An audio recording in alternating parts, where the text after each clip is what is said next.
Seguimos con el libro de los Hechos, esta narrativa acerca de cómo ha ido formándose la iglesia.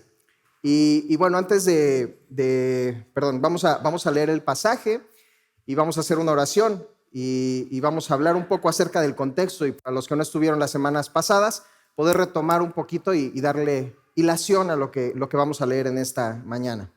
Entonces, les invito a que abran sus Biblias, por favor, en Hechos, capítulo 15. Nuestro hermano Mateo predicó hasta el versículo 35, entonces vamos a darle lectura del 36 en adelante y vamos a llegar hasta el capítulo 16, versículo 5. Si ya lo tienen, pueden decir amén. Creo que no muchos, ¿verdad? A ver otra vez, si ya lo tienen, pueden decir amén. Ahora sí, ya estamos todos ahí. Entonces démosle lectura, respetando puntuación, poniendo nuestro entendimiento en las Escrituras. Dice así, Hechos capítulo 15, versículo 36. Después de algunos días, Pablo dijo a Bernabé: volvamos a visitar a los hermanos en todas las ciudades que hemos anunciado la palabra del Señor, para ver cómo están.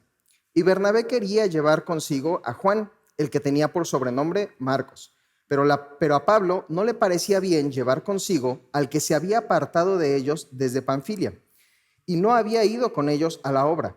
Y hubo tal desacuerdo entre ellos que se separaron el uno del otro. Bernabé, tomando a Marcos, navegó a Chipre, y Pablo, escogiendo a Silas, le salió encomendado por los hermanos a la gracia del Señor, y pasó por Siria y Cilicia, confirmando las iglesias.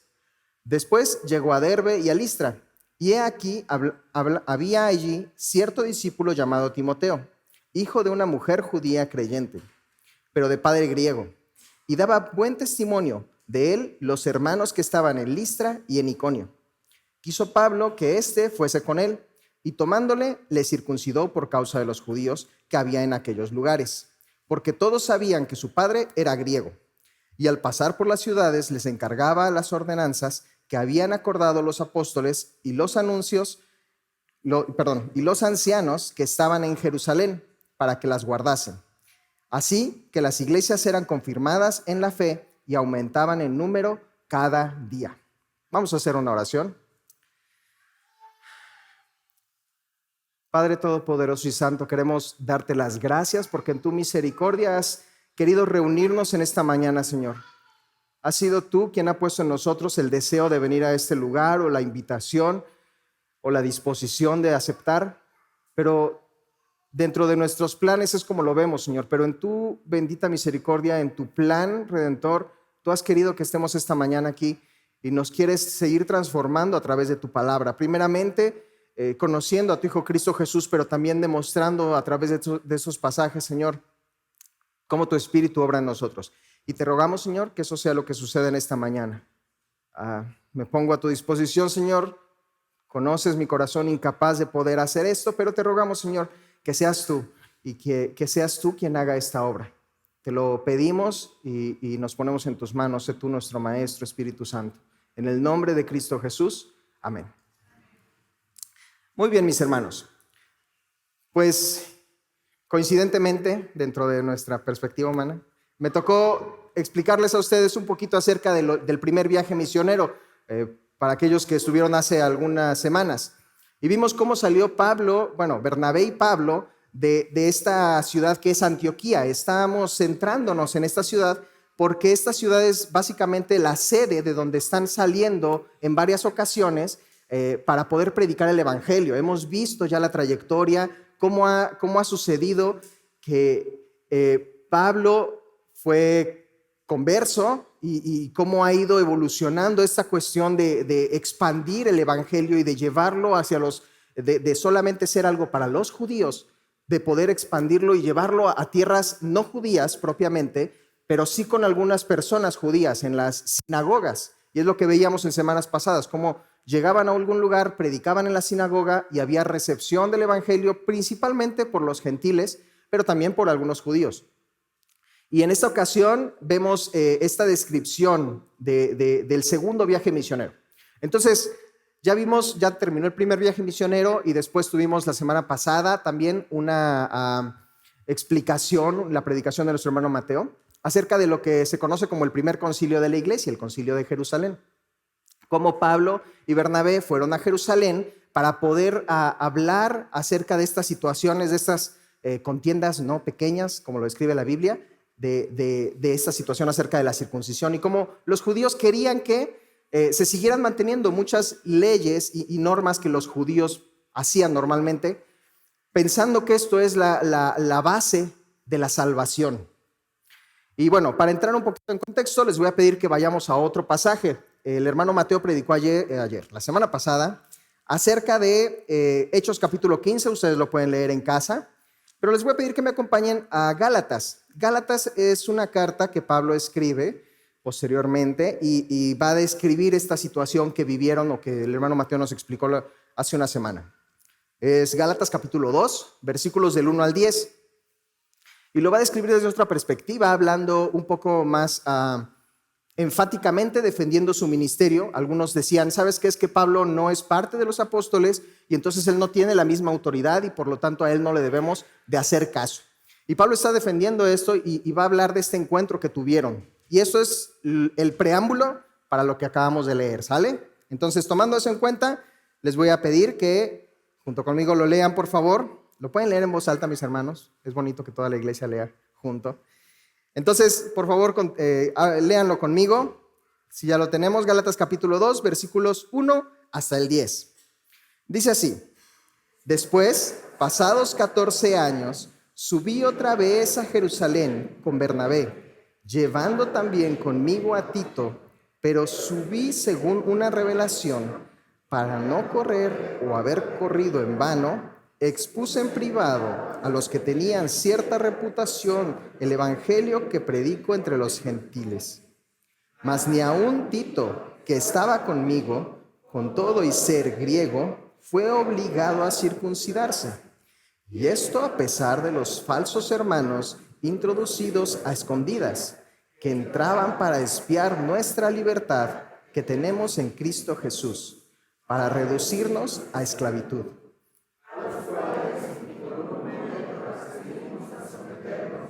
Para que a la verdad del evangelio permaneciese con vosotros. Pero los que tenían reputación de ser algo, lo que hayan sido en otro tiempo, nada me importa. Dios no hace acepción de personas. A mí, pues, los de reputación nada nuevo me comunicaron. Antes, por el contrario, como vieron que me había sido encomendado el evangelio de la incircuncisión, como a Pedro el de la circuncisión, pues el que actuó en Pedro para el apostolado de la circuncisión, actuó también en mí para con los gentiles. Y reconociendo la gracia que me había sido dada, Jacobo, Cefas y Juan, que eran considerados como columnas, nos dieron a mí y a Bernabé la diestra en señal de compañerismo, para que nosotros fuésemos a los gentiles y ellos a la circuncisión. Solamente nos pidieron que nos acordásemos de los pobres, lo cual procuré con diligencia hacer. Muy bien, y bueno, eso es lo que ese es el contexto de lo que estaba sucediendo en la iglesia. En ese concilio se habló acerca de la circuncisión y se dejó un punto bastante claro. Y como lo estamos leyendo en Gálatas, tenían que ser bastante enfáticos. Había una situación donde, hoy la conocemos muy claramente como querer judaizar o querer imponer las costumbres judías como un medio para obtener la salvación. Y la iglesia tempranamente está detectando que hay esta situación, que hay gente que le está diciendo, ¿sabes qué? Sí está muy bien que tú creas en Cristo Jesús, sí, Él es el Hijo de Dios, murió por nuestros pecados, pero para que tú puedas ser salvo, además de aceptar a Cristo Jesús, tienes que hacer, y ya desde que esa frase está sonando, mis hermanos, deberíamos de alertarnos en nuestros corazones y en nuestra mente, de decir, la Biblia no enseña eso. Enseña que todos estamos ya completos en Cristo Jesús y que no hay nada más que agregar a su sacrificio. Hebreos nos dice que Él murió una sola vez y para siempre, que no hay nada que nosotros podamos aportar, excepto nuestro pecado, para que el Salvador nos limpie de él. Y eso es lo que está viendo la iglesia, cómo está viendo que necesita ser muy enfático al respecto. De hecho, las palabras en el versículo 1 del capítulo 15 de Hechos es así, que algunos que venían de Judea enseñaban a los hermanos: si no os circuncidáis conforme al rito de Moisés, no podéis ser salvos. Y bueno, ya explicó el hermano Mateo muy claramente al respecto de esta carga que les estaban imponiendo. Y para quienes puedan verlo, regresen, véanlo en Facebook o en las plataformas para que puedan retomar un poquito al respecto. Pero Gálatas nos describe nos da la descripción de parte de Pablo. Y nos menciona ahí que también hubo otro personaje que fue, y espero que cuando ustedes lean esos pasajes, mi hermano, se emocionen, porque son nombres que podemos reconocer. Son nombres que de alguna forma nos suenan y que estamos viendo que no son nombres pequeños. Son varones que Dios ha utilizado, que Dios utilizó en ese tiempo de una gran talla, pudiéramos decir. Y no porque ellos fueran algo, sino que el Espíritu los utilizó de grandes formas. Tenemos cartas a Tito, que fue el que se nos presentó ahorita en Gálatas. Vemos cómo en Jerusalén estaba Pedro, estaba Jacobo o Santiago, el escritor de la carta de Santiago, y también estaba ahí Juan, el escritor de varias cartas y el Evangelio de Juan. Y hemos visto también un poquito, de hecho me tocó hablarles acerca de Juan Marcos, ¿sí lo recordamos un poco? Bueno, hoy vamos a ver también un poquito más al respecto. Y está también Tito aquí presentado en esta parte de Gálatas. Pero todos lo que están haciendo estos varones guiados por el Espíritu Santo y por Dios, instruyendo y fundamentando la iglesia, están tomando en cuenta estas leyes como algo que no se necesita cumplir para la salvación. Y eso necesitamos dejarlo muy en claro. No se necesita algo más que el sacrificio de Cristo Jesús para expiar nuestros pecados. No hay algo que nosotros podamos hacer para que nuestros pecados sean perdonados, porque Él ya lo hizo todo. Ese es el fundamento del cristianismo. Si al cristianismo le quitas a Cristo, no te queda nada. Ese es nuestro fundamento. Y es lo que están enfatizando nuestros hermanos aquí en Hechos capítulo 15. Ahora, vamos a ver algo interesante. No sé cuántos lo notaron, pero en la descripción que hace Gálatas, Pablo dice que se fueron a Jerusalén y que llevaban a Tito, y que Tito era de una ascendencia griega, y que ni siquiera ellos, que no se dieron ni por un momento en circuncidar a Tito. La circuncisión es el ritual de Moisés, como lo hemos leído, que es la señal de un pacto que hizo Dios con Abraham. Lo pueden leer en Génesis, y si tienes más de 16 años, 18 años, puedes acudir a los estudios de Génesis. Te sugiero, vamos apenas a ver eso. Entonces, es esta señal de un pacto que hizo Dios con Abraham, de un pacto que viene a ser un antiguo pacto, porque en Cristo ya hay un nuevo pacto. Eso fue lo que mencionó en lo que vamos a recordar hoy como la Santa Cena.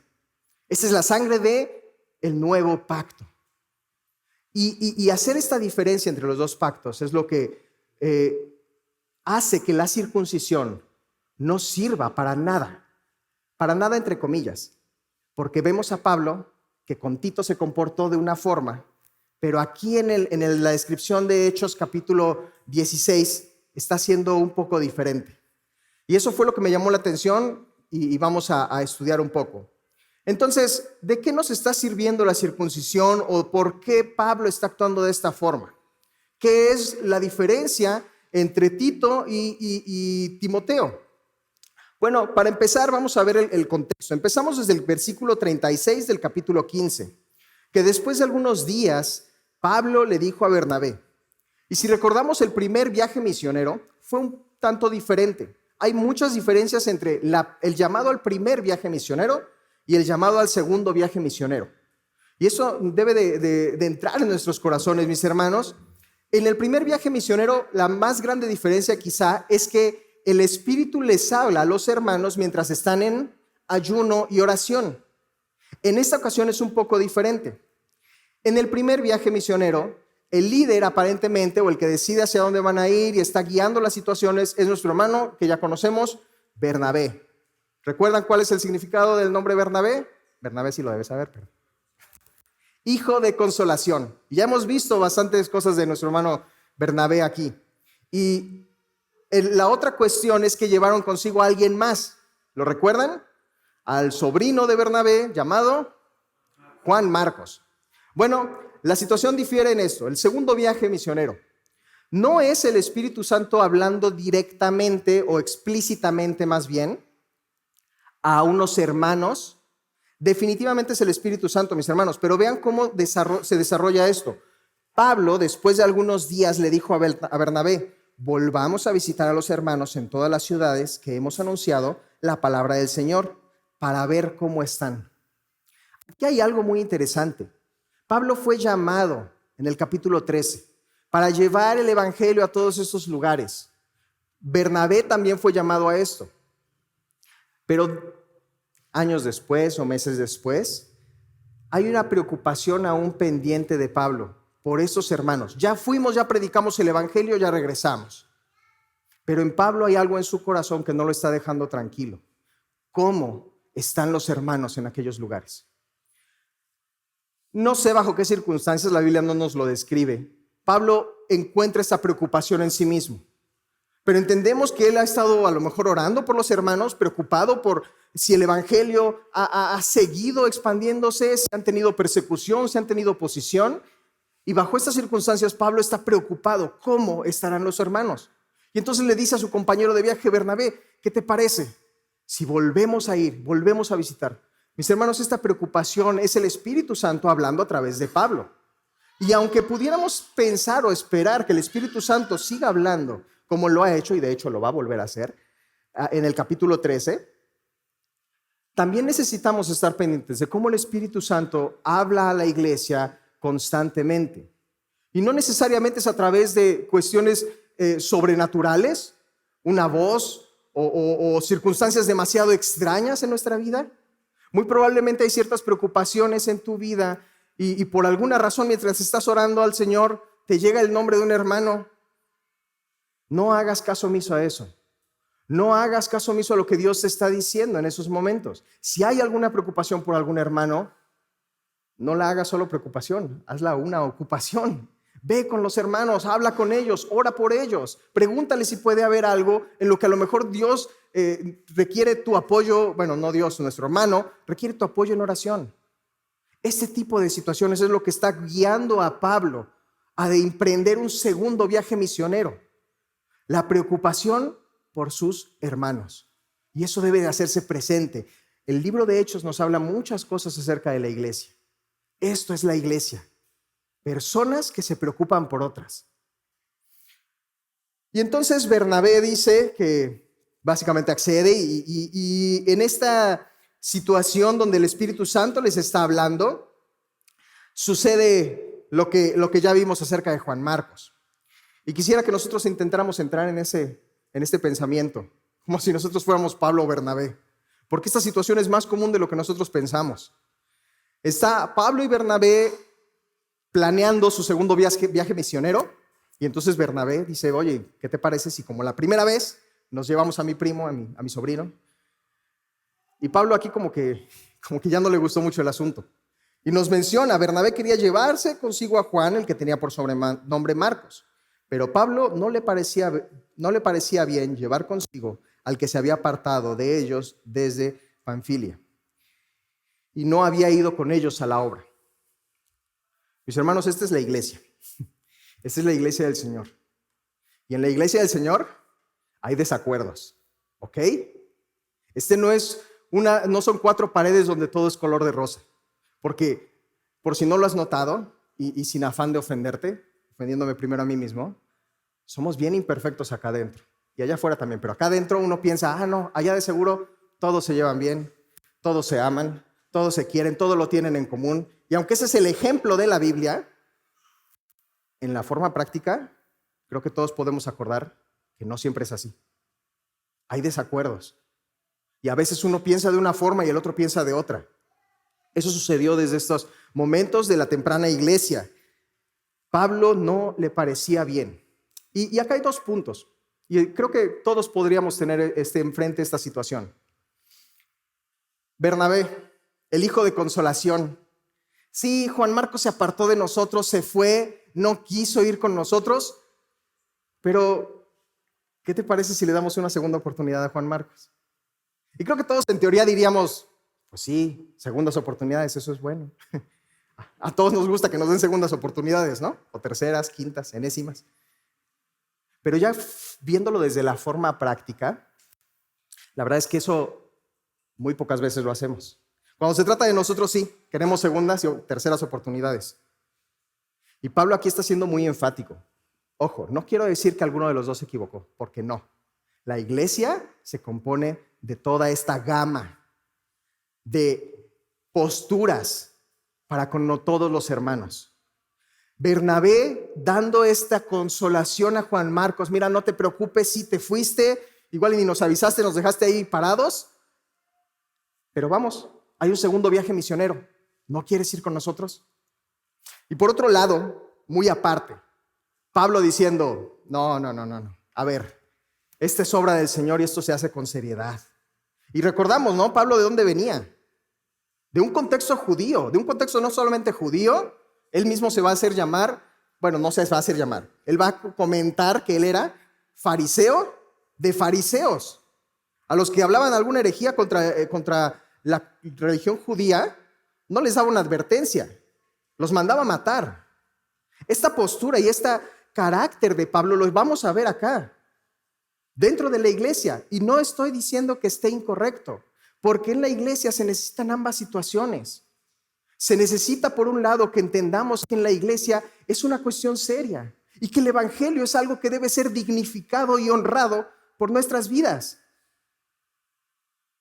Pero por otro lado, mis hermanos, si estás llamado también a esta parte de consolación, a dar segundas oportunidades, también la iglesia es el lugar donde vienen pecadores arrepentidos para tener una segunda oportunidad y para encontrar amor y para encontrar gracia. Entonces, ambas situaciones en tensión se están dando en la iglesia encima de Juan Marcos. Esto llega a un punto un poco álgico, un poquito que no nos gustaría, o algunos piensan que no nos gustaría, pero ya en una narrativa grandota, una metanarrativa, el evangelio se va a expandir más grandemente. Y por un lado va a zarpar Bernabé con su sobrino Juan Marcos y van a ir a su ciudad de origen. ¿A dónde? A Chipre. Y por otro lado se va a ir Pablo a otro lugar, muy parecido, pasando por su ciudad de origen, que es Saulo de Tarso. Y entonces, para hacer estos viajes, no se nos narra mucho acerca de Bernabé y de Juan Marcos, pero se dice que la iglesia los encomienda y se van a Chipre. Y por otro lado, sale Pablo. Vamos a seguir leyendo, en el versículo 39. Hubo tal desacuerdo entre ellos que se separaron el uno del otro. Bernabé, tomando a Marcos, navegó a Chipre. Y Pablo, escogiendo a Silas, salió encomendado por los hermanos a la gracia del Señor.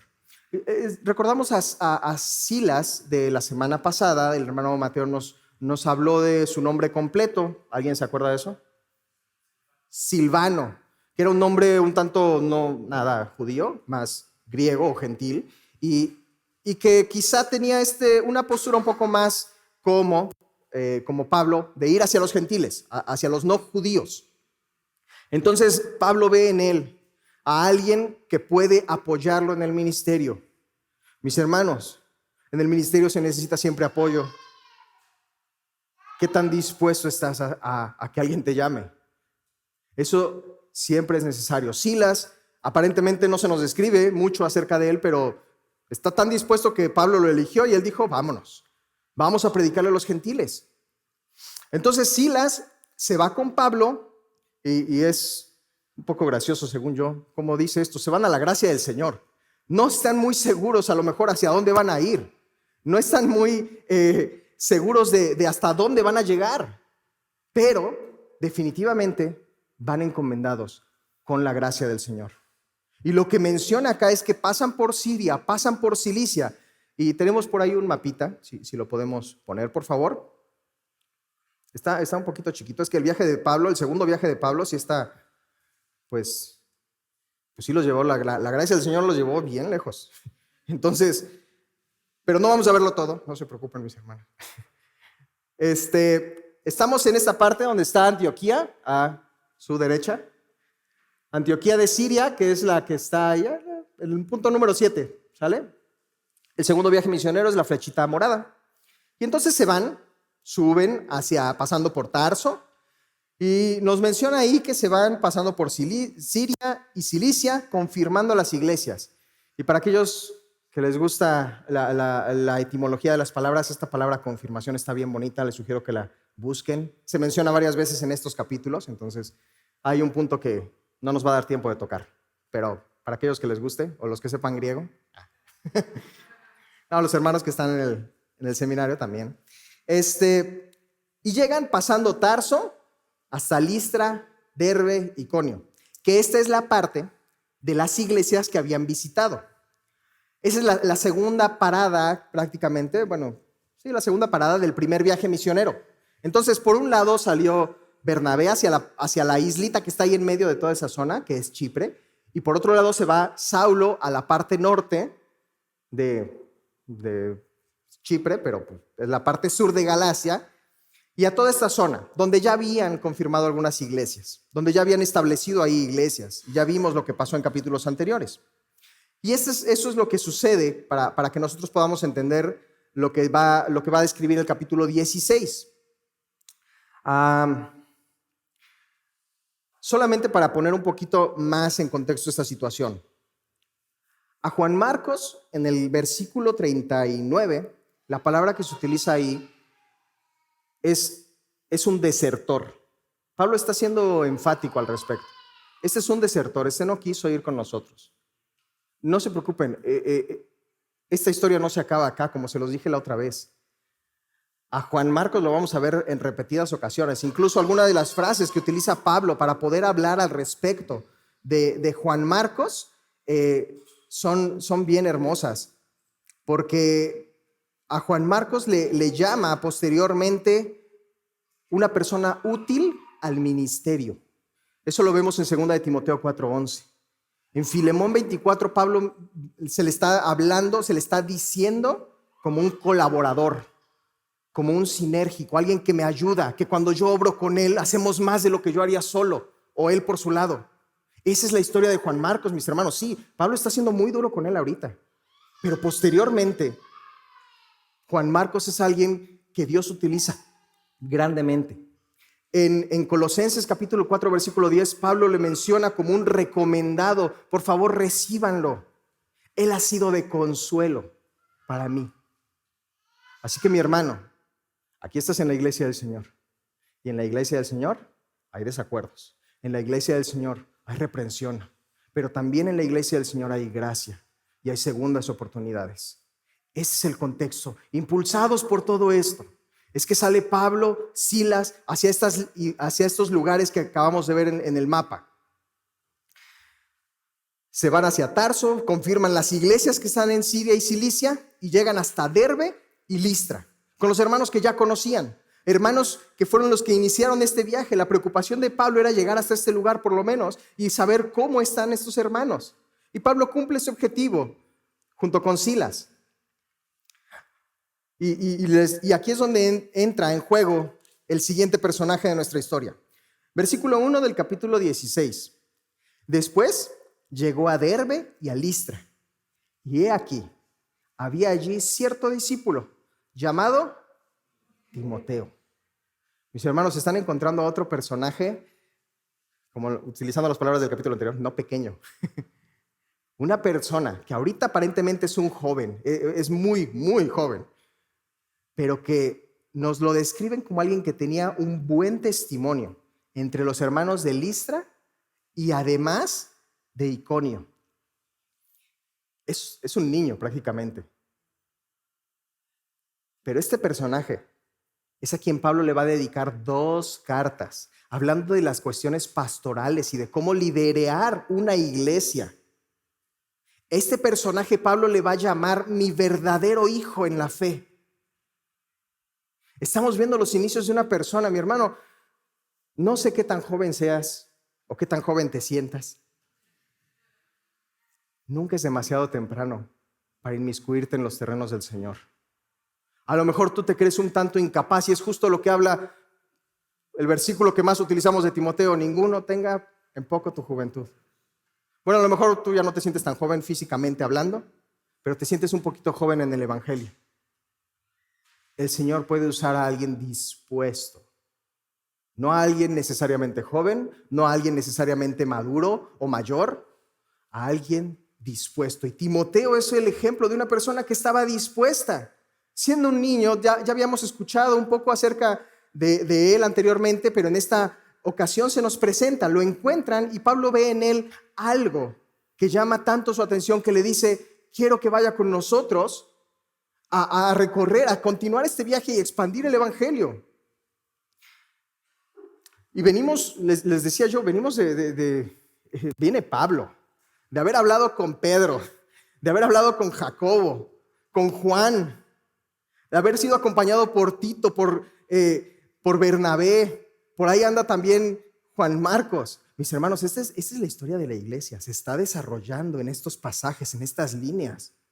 Esta es la historia de tu iglesia. Esa es una historia que inició hace menos de 2000 años y sigue al día de hoy.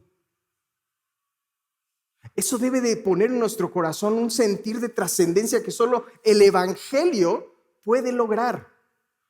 Esto no es algo pequeño. Son personas que Dios ha utilizado no en ese momento. El día de hoy se leen las cartas para ellos y siguen siendo de instrucción. Esta es tu iglesia, mi hermano. Quiero que entendamos eso. Se está formando algo que el mundo nunca antes había visto y nunca más verá con esta magnitud. La formación de una iglesia que 2000 años después permanece. Por gracia del Señor, como Él lo dijo, ni las puertas del infierno podrán contra esto. Llegan ellos acá con todo este bagaje, con todo este trasfondo. Encuentran a Timoteo y le dicen: vámonos. Y después se van a encontrar otro personaje, un poquito más adelante, el escritor de esta carta, de este libro. Entonces, estén muy al pendiente de eso, mis hermanos. Perdón, pero es que sí es bien emocionante. Espero que haya esa emoción en tu corazón de ver estos nombres acá. Ok, entonces, versículo 2 del capítulo 16. Y daban buen testimonio de él, de Timoteo, los hermanos que estaban en Listra y en Iconio. Y quiso Pablo que éste fuese con él, y tomándole, le circuncidó por causa de los judíos que había en aquellos lugares, porque todos sabían que su padre era griego. Aquí tenemos, hermanos, a Timoteo. Madre judía, padre griego. Después vamos a saber que su abuela también era conocedora de la fe, muy probablemente también judía. Entonces, Pablo le toma y le circuncida. Y si lo queremos leer así como una pasada, pues sí, simplemente sucede eso y se lo llevan. Pero hubo algo aquí que llamó muchísimo mi atención, mi hermano. ¿Por qué circuncidan a Timoteo? Capítulo 15 nos está diciendo que la circuncisión no es necesaria para hacer salvación. De hecho, Tito no fue obligado y Pablo utiliza la frase: no cedimos ni por un momento. Pero de repente, aquí sucede algo totalmente extraño. Agarran a Timoteo y lo circuncidan por causa de los judíos. Y espero que entiendas el trasfondo de esto. ¿Por qué lo está haciendo? Pero si no, no te preocupes, vamos a ver. ¿Por qué Pablo está haciendo esto? Bueno, la respuesta corta está en lo que ya leímos en el versículo 1 del capítulo 15 y en lo que seguramente estás pensando. En primer lugar, el amor, porque ahí lo está mencionando Pablo. El amor a los judíos. El amor a aquellas personas que no conocían este evangelio, que no entendían de la salvación tan grande que hay en Cristo Jesús. Y en segundo lugar, porque las situaciones difieren en un punto bien interesante. Dice la última parte del capítulo 15, versículo 1. Si no os circuncidáis conforme al rito de Moisés, no podéis ser salvos. La gran diferencia, mis hermanos, es que en el capítulo 15 se están sentando las bases de lo que es el evangelio. Se están delimitando cuáles son las doctrinas esenciales del evangelio. Cosa que no es lo que se está haciendo en el capítulo 16. En el capítulo 16 es un viaje misionero. Se está llevando el Evangelio a aquellos que no conocen el Evangelio. Y por causa de aquellos que no conocen el Evangelio, una persona es circuncidada. Hombres, creo que esto lo entienden perfectamente. Eso no es algo pequeño. Eso no es una cuestión minúscula. La recuperación de ese tipo de cirugías es bastante dolorosa, más mientras más grande seas. Así, de esta forma, se ve el amor, mis hermanos. En la iglesia del Señor, eso es lo que debemos encontrar. Eso es lo que debemos de hacer y proclamar. Vamos a ver dos pasajes para poder entender un poquito más esto.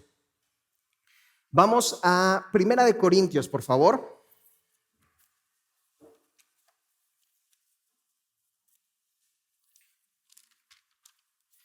1 Corintios, capítulo 9. Principalmente el versículo 12, se los leo, dice así: si otros participan de este derecho sobre vosotros, ¿cuánto más nosotros? Porque no hemos usado este derecho, sino que lo soportamos todo, por no imponer ningún obstáculo al evangelio de Cristo. Para con las personas que no conocen de Dios, el amor se ve de esta forma, como lo mencionó el versículo 12.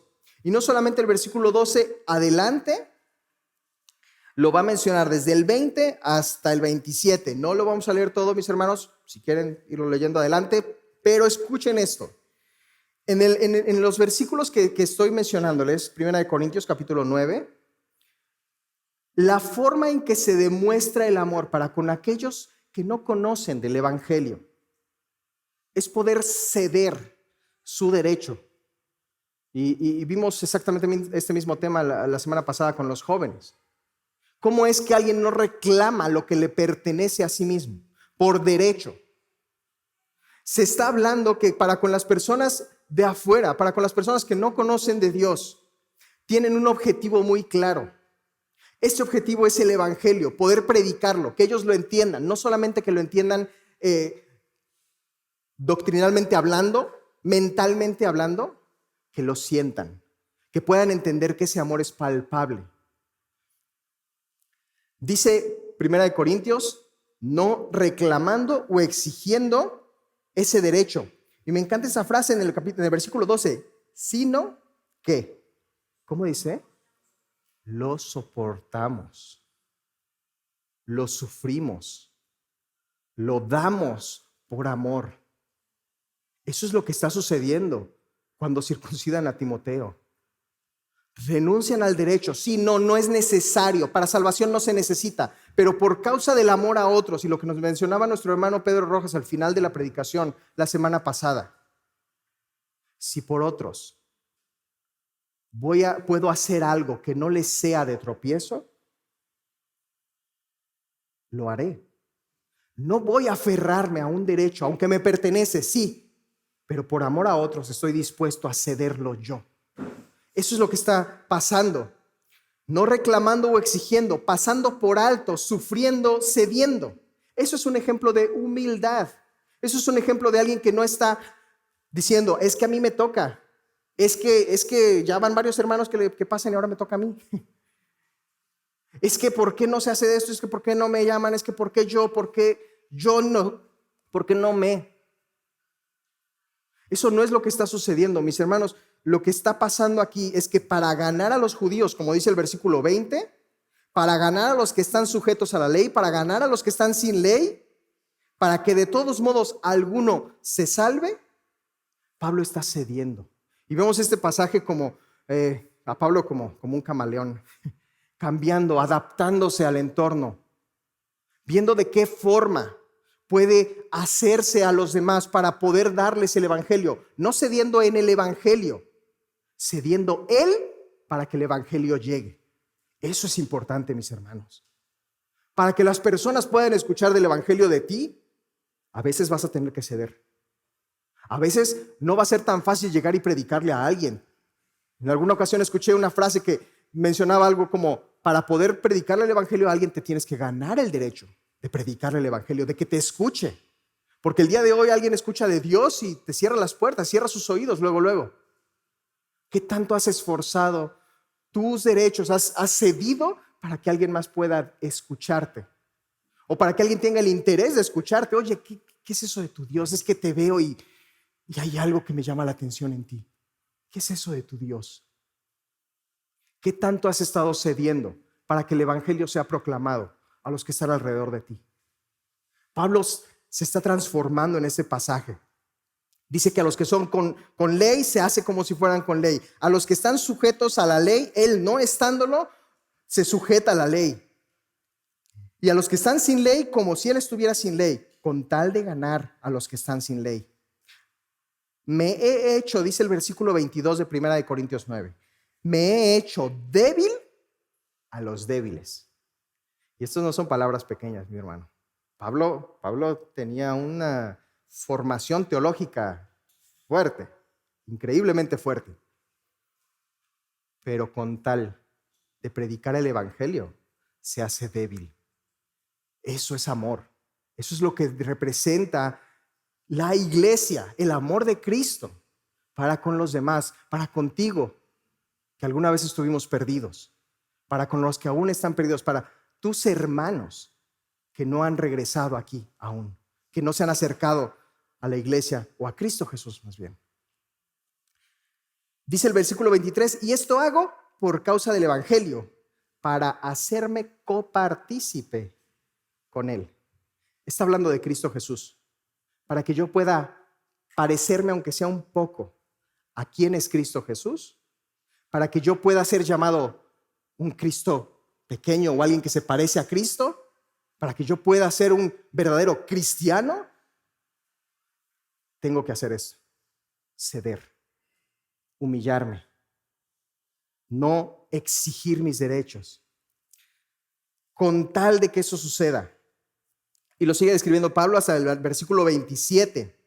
Pablo está en esta ocasión diciendo que adopta ciertas naturalezas que no le pertenecen a él para poder hacerlo de esta forma, para poder presentar el evangelio. Se está poniendo en el lugar del otro. Y eso es fundamental en el cristianismo, mis hermanos, porque es justamente lo que hizo Bernabé con Juan Marcos. Si yo fuera Juan Marcos, me encantaría que me dieran una segunda oportunidad. ¿Por qué no se la damos? Pablo está diciendo esto. ¿Sabes qué? Ponte en el lugar del otro. Si la regó, ¿no te encantaría que hubiera perdón? ¿No te encantaría que hubiera gracia para ti? Eso es lo que está mencionando Pablo. Y con tal de parecerse a Cristo, dice en el versículo 27, que somete su voluntad. Se hace un siervo. Literalmente las palabras que dice es, sino que golpeo mi cuerpo y lo pongo en servidumbre, no sea que habiendo yo sido heraldo para otros, yo mismo venga a ser eliminado. Y esa palabra, lo pongo en servidumbre a mi cuerpo. Mis hermanos, tú vas a querer hacer muchas cosas. Pero en el cristianismo tenemos que entender esto. Ya no vivo yo. Vive Cristo en mí. Y lo que ahora vivo, ¿cómo? Lo vivo en la fe. Como si tú y tu voluntad fueran muertas y puestas a un lado, con tal de que la voluntad de Cristo se haga. Con tal de que Dios se refleje en ti. ¡Qué glorioso es eso! Que el Dios del universo se refleje a través de cada uno de nosotros y que pueda hacer luz a donde sea que tú vayas para iluminar este mundo que está sumido en tinieblas. De eso se trata todo el evangelio, toda tu vida, toda la historia de la redención, toda la historia de la humanidad, de que Cristo sea glorificado en todo el mundo. Y para que eso sea logrado, Pablo está diciendo, yo someto mi voluntad, renuncio a mis derechos, a mi voluntad con tal de que se haga la de Cristo. Dice por último en el 23 que se hace partícipe de él, y eso lo vamos a enfatizar, ¿no? Y no lo podemos enfatizar suficiente. Y es así como se ve el amor para con los hermanos que aún no saben que son hermanos, que no han venido a casa, que no han encontrado esa gracia, que no han tenido la oportunidad de conocer a su Salvador, pero que están allá afuera, que están rodeándote todos los días, que ellos no lo saben y probablemente tú tampoco. Y gloria a Dios para que le prediques a todos, pero para que vayas y lo hagas. Segunda forma en que se ve el amor dentro de la iglesia. Romanos capítulo 14, versículos del 13 al 21. Igual no lo vamos a leer todos, mis hermanos. Pero dice así. En el versículo 13 nos menciona: así que ya no juzguemos más los unos a los otros, sino más bien decidid no poner tropiezo. Y está haciendo ahí un pequeño juego de palabras. No decidas por otros, más bien decide no ponerle tropiezo a los demás. Y de esta forma inicia la descripción de cómo se ve el amor para con los que están dentro de la iglesia. No para con los que no saben del evangelio, sino para con los que ya saben, porque dentro de la iglesia también se necesita reflejar ese amor. De hecho, creo que se necesita reflejar muchísimo más acá para que puedas irlo a reflejar allá. Y de esta forma inicia Pablo diciendo que el evangelio es no ponerle tropiezo, es amar a los otros al grado de no ponerles tropiezo. En el versículo 15 lo dice de esta forma: pero si por causa de la comida tu hermano es contristado, ya no andas conforme al ágape, ya no estás en ese amor.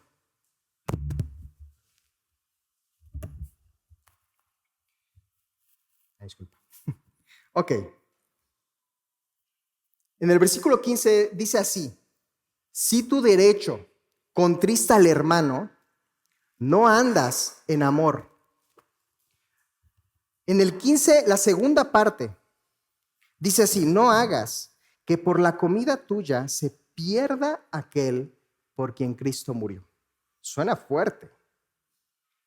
Y así tiene que sonar, para que entendamos cuán grande necesita ser nuestro amor para con los demás. Dios tiene soberanía sobre todo esto, pero desde tu perspectiva y desde la mía, necesitamos entender que si por un derecho que tú vas a tener, tu hermano va a ser contristado, tu hermano va a sufrir, va a confundirse, ¿qué tanto amor estarías reflejando si no cedes ese derecho? En el versículo 19 nos da una indicación: así que sigamos lo que contribuye a la paz, a la mutua edificación. Si vas a hacer algo porque es tu derecho, qué bueno, hazlo, tienes el derecho. Pero si lo vas a hacer y tu hermano no va a ser edificado, ¿de qué sirve que lo hagas? Haz lo que tengas que hacer para que tu hermano sea edificado. Edifiquémonos unos a otros en amor. Llevemos este amor adentro con nuestros hermanos, porque, mi hermano, esto va a suceder constantemente. Si no es que ya te sucedió, solo que seas nuevo, a lo mejor no te ha sucedido. Pero alguien te va a ofender. Déjame decirte otra cosa: seguramente vas a ofender a alguien. Alguien se va a ver ofendido por ti, por lo que estés haciendo, por lo que no estés haciendo, porque lo viste, porque no lo viste, porque lo saludaste, porque no. Nos ofendemos por todo. Acá dentro de estas cuatro paredes, eso sucede. Mi hermano, si ya de por sí nos ofendemos con lo que no hacemos, con lo que no nos damos cuenta, procura que con lo que hagas edifiques a tus hermanos. Ámalos, de tal forma que tu amor te lleve a hacer cosas por ellos. De eso se trata lo que está mencionando Pablo en Romanos, en el capítulo 14.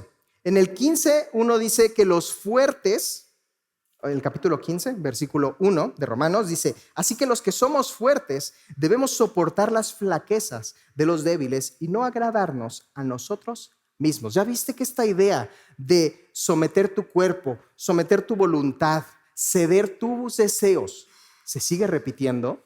No se ve muy diferente lo que tenemos que hacer allá afuera con lo que tenemos que hacer acá adentro. Y fíjate bien estas palabras: los que somos fuertes. Esa frase que me decía mi mamá me chocaba.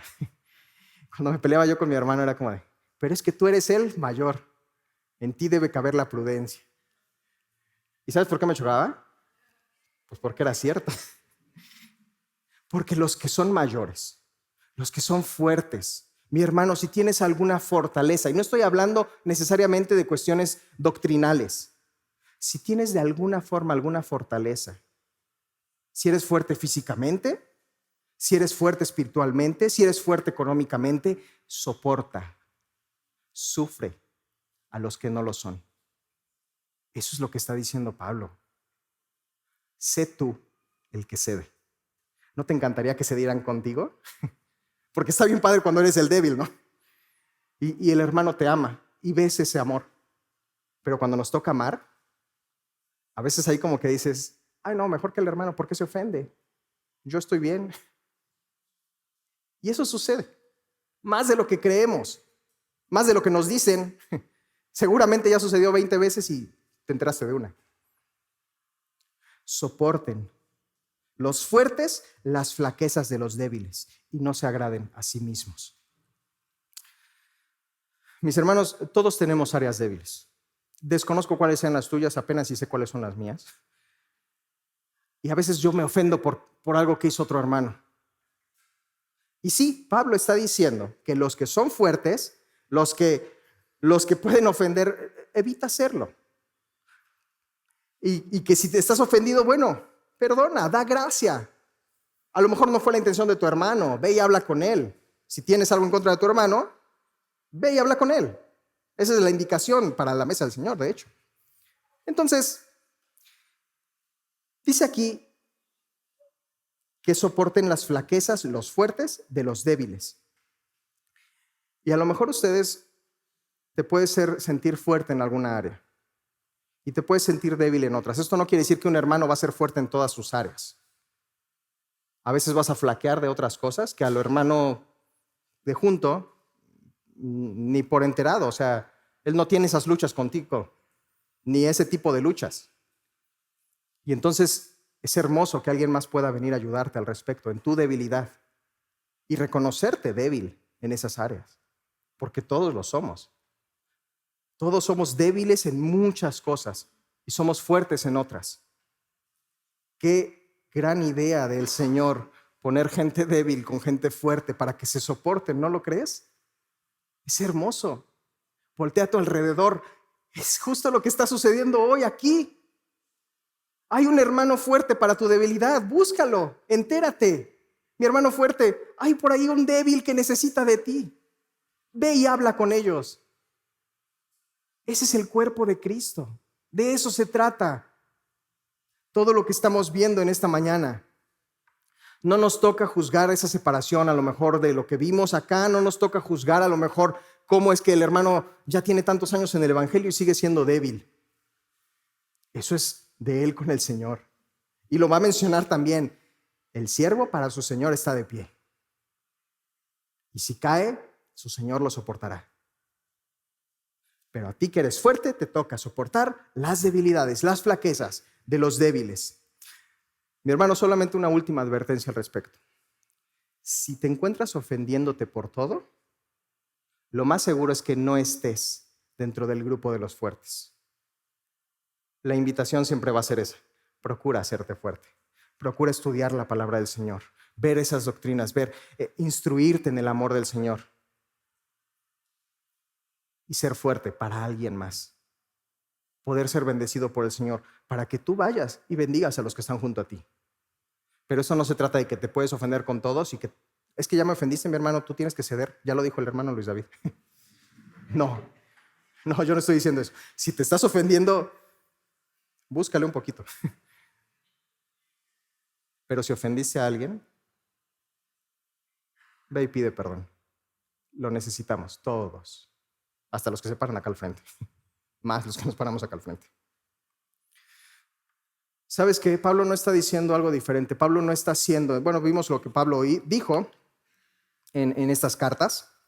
Pero, regresando a Hechos, porque ese es el tema de esta mañana. Dice el versículo 16, capítulo 16, versículo 3. Pablo quiso que fuese con él.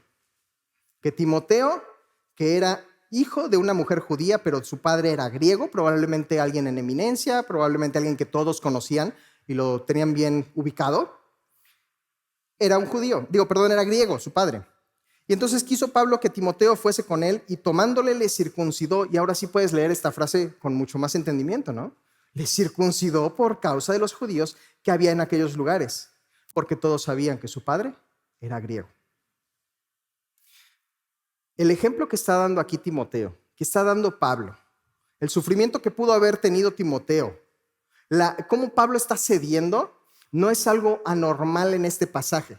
Es algo que toda la Biblia nos está predicando y profetizando acerca de Cristo Jesús. Si tú no conoces nada del Evangelio, déjame decirte, esto que acabas de escuchar, ese es el Evangelio. ¿Sabes? Ahí mismo en Romanos, capítulo 15, se hace una referencia a un salmo. Y vamos a ese salmo, por favor. Salmo 69, 69. Versículo 5. Perdón, está en el 9, pero vamos a leer desde el 4. Ya. Se va a hacer una pregunta adelante de eso. Antes de leer esa pregunta, todos han escuchado la frase de, es que no es un dicho, es una frase, ¿no? Que ¿quién paga los platos rotos, no? ¿Alguna vez te la han dicho? ¿Alguna vez te ha tocado estar en medio de esa situación? Me imagino. De que alguien tenga que pagar los platos rotos o que tú tengas que pagar los platos rotos. Mis hermanos, alcen la mano a cuántos les gusta pagar esos platos rotos. ¿No? Uno esperaría que no, justamente, que nadie le gustara eso. Pero ¿sabes lo que está sucediendo acá? Es el Evangelio mismo. Es el ejemplo de Cristo Jesús. Eso es lo que está pasando. No está diciendo algo anormal en la Biblia. De hecho, en nuestra lectura pudiera parecer anormal, pero es exactamente lo mismo que se viene diciendo desde Génesis. Dice el versículo 4 que, por cierto, Jesús se lo aplica a sí mismo. El versículo 4 dice, se han aumentado más que los cabellos de mi cabeza, los que me aborrecen sin causa. Continúa diciendo, se han hecho poderosos mis enemigos, los que me destruyen sin tener por qué. Está hablando y está profetizando el salmista acerca de cómo Cristo iba a sufrir en manos de toda la gente poderosa y de cómo la gente se iba a amotinar en contra de él y a humillarlo por algo que él no tenía por qué haber sido humillado. Y termina el versículo 4 diciendo, preguntando esto mismo, ¿y he de pagar yo lo que no robé? ¿Por qué Timoteo tiene que ser circuncidado? ¿Por qué él tiene que sufrir lo que otros, la debilidad de los otros? ¿Por qué tú tienes que ceder si es tu derecho? ¿Por qué el hermano no puede ceder para conmigo?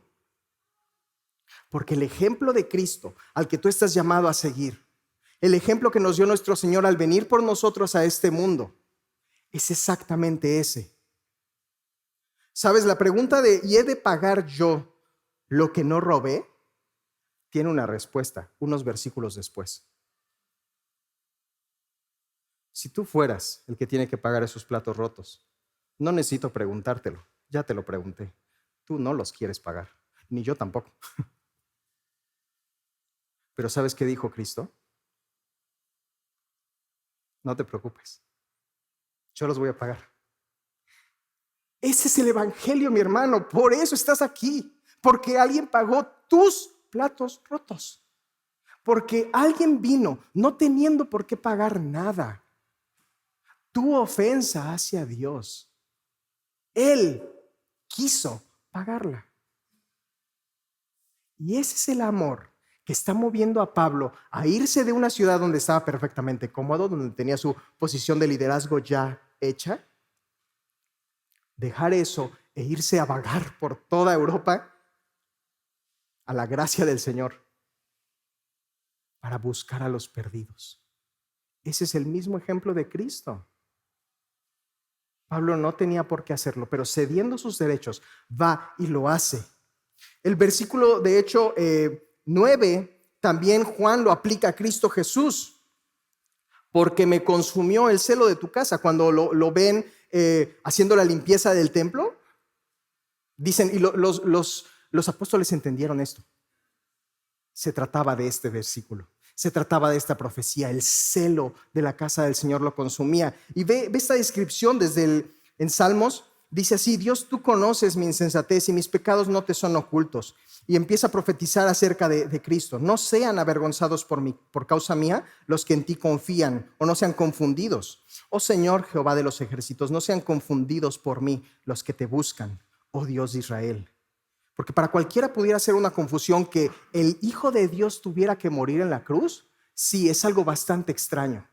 Pero viéndolo a la luz de esto, de que Él es el que está cediendo sus derechos, de que Él no se está estimando ser igual a Dios como cosa que aferrarse, es bastante normal. Porque por amor de ti he sufrido afrenta, confusión ha cubierto mi rostro, extraño he sido para con mis hermanos y desconocido para con los hijos de mi madre. Es lo que sucedió con Cristo en la cruz. Y el versículo 9, aplicado perfectamente bien a Cristo, porque me consumió el celo de tu casa. Y ve la siguiente frase, porque está hablando de ti y de mí. ¿Cómo dice, mis hermanos? Léanlo, por favor. Los denuestos de los que te vituperaban cayeron sobre mí. Ese es Cristo Jesús, sufriendo toda sin dejar ni una sola gota de esa copa, toda la ira del Señor en tu lugar, en mi lugar. De eso se trata todo esto, de que reflejemos ese amor, porque Él ya lo dio, tú también lo puedes hacer.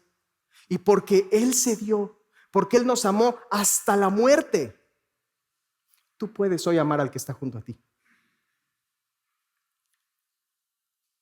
Esa es la respuesta para la pregunta.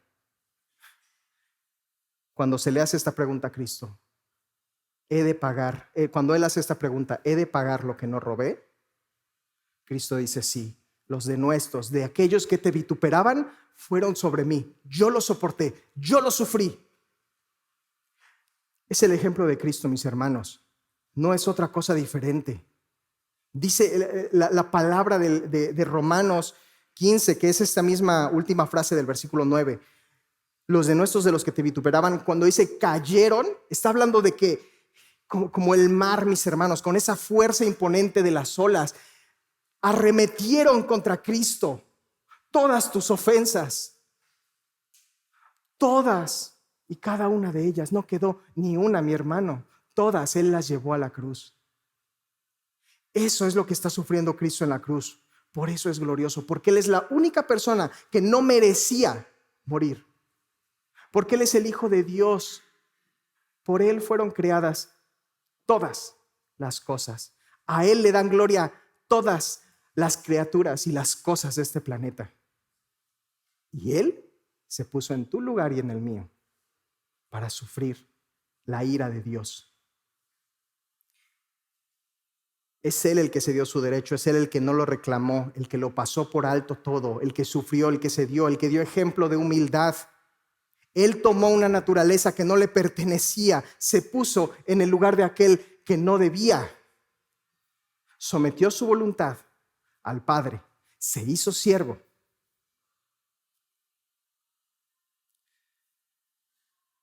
Y soportó todo eso hasta la muerte. Mis hermanos, este es el ejemplo que tú y yo debemos de seguir. Sé que es fuerte. Sé que es algo que a lo mejor no nos gustaría escuchar. Tú tienes que amar. Tú tienes que soportar a los demás.